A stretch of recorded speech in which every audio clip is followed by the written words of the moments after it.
Right now, sitting in a factory town in the interior of São Paulo state, a company most casual air travelers have never heard of is quietly holding a record order backlog worth more than $34 billion, growing for 7 consecutive quarters in a row, and doing it while Boeing and Airbus, the two companies that have controlled global commercial aviation for half a century, are drowning in their own production chaos.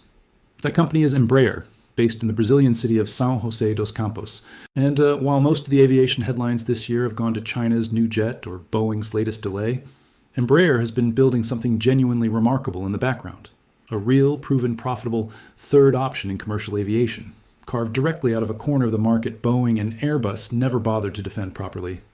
This is the story of how Brazil built an aerospace company capable of standing toe-to-toe with the two biggest names in the industry, and why the next few years could determine whether Embraer stays a regional specialist forever or finally becomes the legitimate third giant of global aviation. It's worth pausing here to appreciate just how unlikely this story would have sounded even 20 years ago. Embraer began its life as a Brazilian state-owned company back in the 1960s, originally created to build small military and agricultural aircraft for a country with almost no existing aerospace industry to speak of. It was privatized in the 1990s, and for years afterward, it was viewed by most of the aviation world as a solid, dependable, but fundamentally regional player, a company that built reliable smaller jets for airlines that couldn't justify buying full-sized aircraft from Boeing or Airbus. Nobody in the 1990s or even the early 2000s was seriously predicting that Embraer would one day be posting the kind of record-shattering backlog growth it's putting up right now, or that its aircraft would be flying in the fleets of major European and Asian carriers on genuinely mainline routes rather than tiny regional hops. That transformation from a modest regional manufacturer into a globally trusted aerospace name didn't happen overnight. It happened through decades of methodical, unglamorous engineering work, one certification at a time, one satisfied airline customer at a time, until the company had quietly built a reputation for reliability that eventually became its single biggest competitive advantage. Let's start with exactly how big this actually is, because the number alone should stop you in your tracks. As of the second quarter of 2026, Embraer reported a record firm order backlog of $34.5 billion, up 7% from the previous quarter and 16% higher than the same period 1 year earlier. That marks the 7th consecutive quarter Embraer has set a new all-time record for its order book, a streak that stretches back well over a year of uninterrupted growth. Break that total down, and the commercial aviation side of the business alone accounts for $15.1 billion of that backlog, up 15% year over year, driven largely by continued strong demand for Embraer's E2 family of regional jets. In the first half of 2026 alone, Embraer delivered 109 aircraft, roughly 20% more than the 87 it delivered over the same period the year before. This is not a struggling regional manufacturer hanging on by its fingernails. This is a company on a genuine growth trajectory, expanding its order book and its delivery numbers at the exact moment its two giant competitors are buried under years of backlog and production dysfunction. There's also a services and support dimension to this story that doesn't get nearly enough attention but matters just as much as new aircraft orders. Embraer's services and support division, the part of the business responsible for maintenance contracts, spare parts, and long-term fleet support agreements, reached its own record high backlog of $5.5 billion in the same quarter, up 12% from the year before. That number matters because it reflects something subtler than just new jet sales.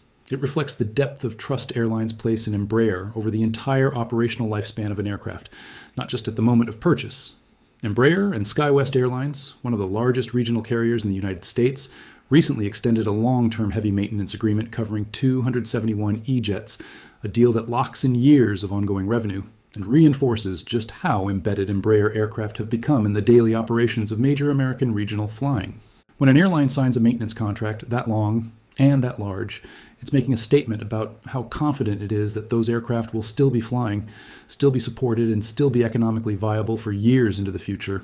Exactly the kind of long horizon confidence that a company competing purely on short-term price could never earn. To understand how Embraer actually got here, you have to understand the specific gap in the market it identified decades ago and has spent years quietly, methodically dominating. Boeing and Airbus built their entire modern business models around single-aisle jets seating somewhere between roughly 150 and 240 passengers, the classic 737 and A320 family sweet spot that dominates domestic and short-haul international routes around the world. That segment is enormous, and it's exactly where the bulk of the 16,000 combined aircraft currently sitting in Boeing and Airbus's backlogs actually live. But underneath that segment, in the range of roughly 70 to 150 seats, sits a smaller, more specialized market that neither Boeing nor Airbus has ever fully committed to serving, the regional jet market. Aircraft small enough to profitably fly routes that don't have the passenger volume to fill a full-size narrow body, but still comfortable, efficient, and modern enough for airlines to use on genuine mainline routes when it makes economic sense. Embraer built its entire identity around owning that space, and today its E2 family, the E175, E190, and E195, along with their smaller earlier generation E1 predecessors, remain the dominant aircraft in that segment worldwide. It's also worth understanding just how different Embraer's competitive position is compared to some of the other challengers currently trying to break into this industry. China's COMAC, for instance, is backed by essentially unlimited state financing and built its entire strategy around a direct assault on Boeing and Airbus's most lucrative single-aisle segment, accepting years of financial losses along the way because the Chinese government views aerospace self-sufficiency as a matter of national strategic priority rather than pure commercial logic. Embraer operates under an entirely different set of constraints. It's a publicly traded company listed on both the New York Stock Exchange and Brazil's B3 exchange, meaning it answers to shareholders every single quarter and cannot simply absorb years of losses in pursuit of a longer-term strategic goal the way a fully state-backed competitor can. That constraint has actually shaped Embraer's entire strategy in a healthy way, forcing the company to build products that are genuinely profitable and genuinely wanted by the market right now, rather than products justified primarily by geopolitical ambition. It's a big part of why Embraer's backlog growth has been so consistently strong, even without the kind of massive government subsidy cushion that supports some of its newer international rivals. The numbers behind that dominance are honestly staggering once you actually look at them. In June of 2026, the leasing company Azora placed a firm order for 15 additional E195 E2 aircraft, with purchase rights secured for 15 more, a deal that pushed Embraer's total E2 program orders past 500 aircraft for the very first time. That milestone matters because it represents the third time Azora alone has come back to expand an order that originally started all the way back in December of 2021. Exactly the kind of repeat customer confidence that tells you an aircraft program is genuinely working in the real world, not just performing well on paper. More than 200 E2 family aircraft are already flying in active commercial service today, spread across 24 different airline customers on every populated continent on Earth. Just months before that Azora deal, Finnair placed an order for up to 46 E195 E2 aircraft, including firm orders, options, and purchase rights, a deal that strengthened Embraer's position specifically in the European market, a region where Airbus has traditionally enjoyed something close to home field advantage. Airlines from Aber Group in Latin America to Binter in the Canary Islands to Fuji Dream, airlines in Japan have all placed real, confirmed orders for these aircraft in just the past year alone, evidence that Embraer's appeal stretches genuinely across the entire globe, rather than being confined to any single region. Now here's where the story becomes genuinely interesting, because this success is happening at precisely the moment Boeing and Airbus are least able to respond to it. Both giants are currently sitting on combined order backlogs north of 16,000 aircraft, representing something close to a full decade of production at their current output rates. Every single hour Boeing and Airbus spend working through years of accumulated delays and supply chain bottlenecks in their core narrow-body segment is an hour Embraer spends expanding, uncontested, in the segment just below it. And because Embraer's aircraft occupy a genuinely different seat category than the 737 MAX or A320neo family, this isn't really a story about Embraer stealing customers away from Boeing and Airbus in a head-to-head fight. It's a story about Embraer capturing an entire tier of the market that Boeing and Airbus effectively abandoned decades ago when they decided the regional jet segment wasn't worth their full attention, and now finding itself perfectly positioned as airlines everywhere look for ways to right-size their fleets and add capacity without waiting a decade for a jet from the two companies stuck at the center of global aviation's worst bottleneck in living memory. Embraer's growing international footprint isn't just about selling finished aircraft either. It's increasingly about building genuine industrial partnerships that root the company deeper into regions well beyond its home base in Brazil. The company recently signed an agreement with Mubadala to strengthen the United Arab Emirates' position in global aerospace manufacturing and expand Embraer's own content and presence within the country and the wider region. And it launched a strategic collaboration with Strata Manufacturing to support production of commercial aircraft aerostructures. These kinds of partnerships matter because they spread Embraer's manufacturing footprint and political goodwill across multiple regions simultaneously, reducing its historical dependence on any single market and building the kind of diversified international relationships that make a company far more resilient to localized economic downturns or shifting trade policies in any one country. There's a very specific term the industry uses for exactly what Embraer's E2 jets do so well: right sizing. Instead of an airline flying a nearly empty 180-seat narrow body on a route that only reliably fills 120 of those seats, burning excess fuel and losing money on every flight, an airline can fly an Embraer E190 or E195 sized precisely for the actual demand on that route, keeping the aircraft efficiently full while still offering passengers a genuinely comfortable modern cabin experience. That efficiency story has become significantly more compelling as fuel prices have remained elevated, and as airlines around the world have grown increasingly focused on unit economics rather than simply chasing maximum seat capacity on every single route. Embraer built its entire modern product line around that exact insight, and it is paying off in a very real, very measurable way right now, showing up quarter after quarter in a backlog that keeps setting new records. Executive Aviation, Embraer's business jet division, has been performing just as strongly, reaching a backlog of $7.8 billion, boosted by fresh certifications for the new Praetor 500E and Praetor 600E from regulators across Brazil, the United States, and Europe simultaneously. That's a detail worth sitting with for a second, because it underlines something important about Embraer's credibility on the world stage that a lot of casual observers overlook. Unlike some of the newer aerospace competitors emerging elsewhere in the world, Embraer's aircraft, across both its commercial and executive lines, already carry full certification from the FAA, from Europe's aviation safety regulator, and from Brazil's own aviation authority. That triple certification isn't a minor bureaucratic detail. It's the exact thing that lets Embraer sell freely into the United States, into Europe, and across virtually every other serious aviation market on the planet without the kind of regulatory roadblocks that have slowed down other ambitious new entrants trying to break into this industry. Embraer earned that trust over decades of operating history, delivering thousands of aircraft that have safely flown millions of flights. And it is precisely that accumulated credibility that makes airlines around the world comfortable signing large multi-year orders with a Brazilian manufacturer that most passengers have genuinely never heard of. Even Embraer's newer ventures beyond traditional fixed-wing aircraft are starting to draw genuine attention rather than being dismissed as side projects. Eve Air Mobility, Embraer's electric air taxi venture, recently secured an order for up to 16 of tall aircraft from Shearwater Global Capital, a Bay Point aviation finance company, and the venture showcased a full-scale mock-up at the Farnborough Air Show to considerable industry interest. That's admittedly a bet on a market that doesn't yet exist at any meaningful commercial scale.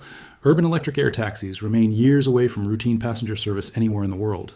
But it demonstrates that Embraer isn't simply resting on its current success in regional jets. It's using the financial strength generated by that record backlog to place calculated bets on where aviation might be heading next. The same kind of forward-looking, patient strategic thinking that helped the company carve out its dominant position in the regional jet market in the first place. Defense has been the fastest growing corner of Embraer's business recently, with that segment's backlog jumping 42% in a single year after the United Arab Emirates ordered 10 KC-390 Millennium transport aircraft and secured options for 10 more. The Czech Republic has taken delivery of its first C-390, extending the aircraft's growing footprint across European air forces, looking for an alternative to older, more expensive Western transport aircraft. Defense contracts tend to be long, politically anchored, and remarkably stable compared to the natural ups and downs of commercial airline ordering cycles, and that stability has become an important pillar underpinning Embraer's overall record backlog, smoothing out some of the natural volatility that comes with depending purely on commercial airline demand.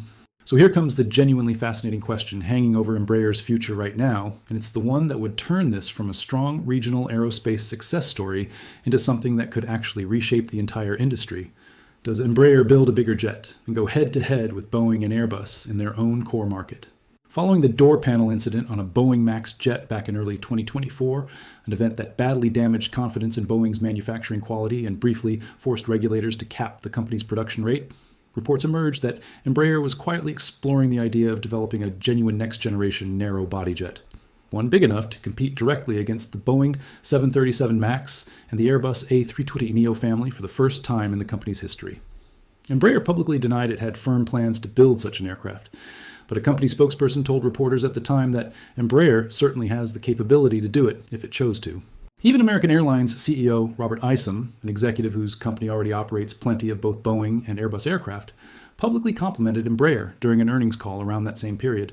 A notable signal of exactly how seriously major American carriers are willing to take a potential Embraer entry into the core narrow-body market. Embraer's leadership has since walked a careful line on this exact question.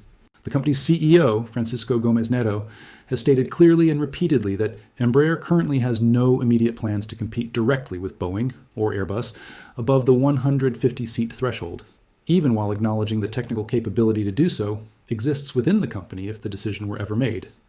The E195-E2, Embraer's largest current aircraft and the one it proudly nicknames the Profit Hunter, already stretches beyond 41 meters in length, physically longer than either an Airbus A320 or a Boeing 737 MAX 8, even though it's built to carry meaningfully fewer passengers.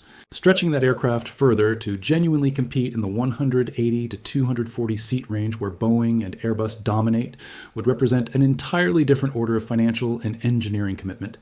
Essentially a brand new clean sheet aircraft program rather than a simple evolution of what Embraer already builds.